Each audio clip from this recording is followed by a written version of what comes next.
Well, it's an interesting question. So Bitcoin, in relation to gold, we're talking about the only two store of value assets in the world that are not centrally issued.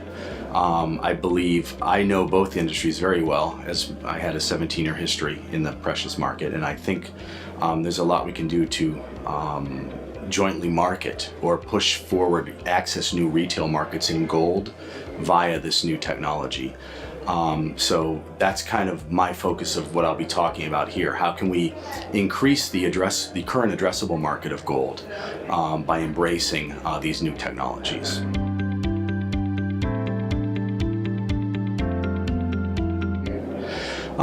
We're starting to see a waning interest in ICOs, or the format of raising money that way. We're going to see a new wave of products like security tokens, NFTs or non-fungible tokens, and asset-backed projects that have an asset backing in fractional ownership of real estate, say for example, or ownership of gold, tokenized. And this area is really interesting because the generation under me, like millennials and below, have a real grasp for that technology. They're interested in it.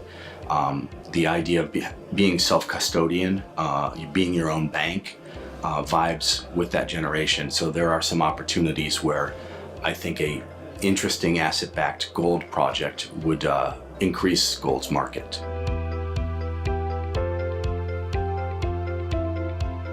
By providing a reliable solution to reliable gold, tracking gold from origin. So imagine we had the ability to have a distributed database, starting with the mining process, where we know where the gold's origin, where it's come from, and then we're able to track that through the parent relationship of blockchain, creating a private key based on that information coming out of the ground into a refinery, tracking the gold where it's been refined, moving up the chain into storage into banks.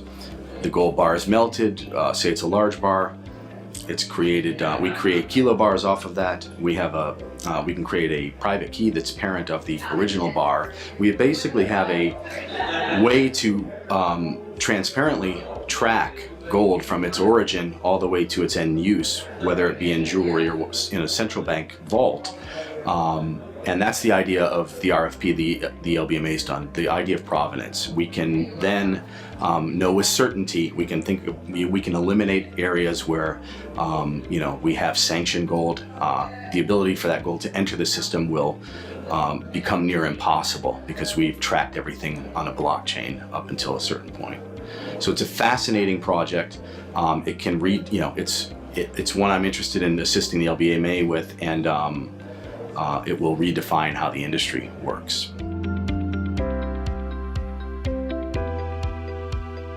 I'm a big fan and believer of increasing gold's addressable market via this technology, tokenizing gold, and pushing it out to a younger generation.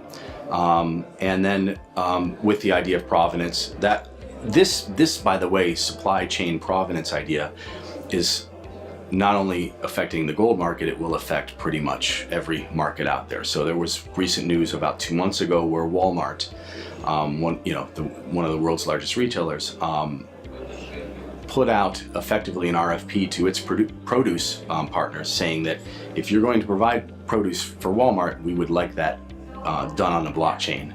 So we have absolute confidence. We can track the traceability. If we need to do a recall, we can take a look. It'll affect the auto industry. Pretty much every industry on the planet will be involved in the supply chain. This is not an LBMA specific thing, but I hope that answers your question.